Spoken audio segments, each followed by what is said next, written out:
അറിഞ്ഞോ? അതിഥി തൊഴിലാളികൾ കൂട്ടത്തോടെ മടങ്ങി വരുന്നില്ലെന്ന്.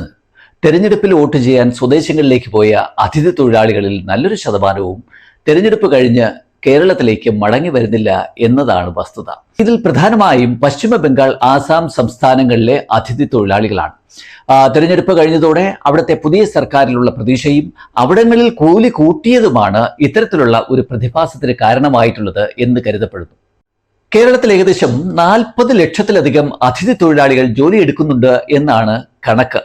ഇപ്പോൾ തന്നെ ഒന്നിനും തൊഴിലാളികളെ കിട്ടാനില്ലാത്ത സാഹചര്യമുള്ള കേരളത്തിൽ ഇതുകൂടിയായാൽ നിർമ്മാണ, കാർഷിക, വ്യാവസായിക മേഖലയിൽ വൻപിച്ച തിരിച്ചടിയാകും ഉണ്ടാകുക എന്നുള്ള കാര്യത്തിൽ സംശയമേ വേണ്ട. ഇതിന് പരിഹാരം രണ്ടാണ്. ഒന്നുകിൽ കൂലി അതിലും കൂട്ടി ഇവിടെ നൽകേണ്ടി വരും, അല്ലെങ്കിൽ നമ്മൾ കൈലയും കുത്തി പഴയ രീതിയിൽ കളത്തിലിറങ്ങേണ്ടി വരും. എന്തായാലും അതാണ് നല്ല മാർഗമെന്ന് തോന്നുന്നു. പരമ്പരാഗതമായ മാർഗത്തിലേക്കുള്ള ഒരു തിരിച്ചുപോക്ക്. ഒപ്പം ജീവിതശൈലി രോഗങ്ങളും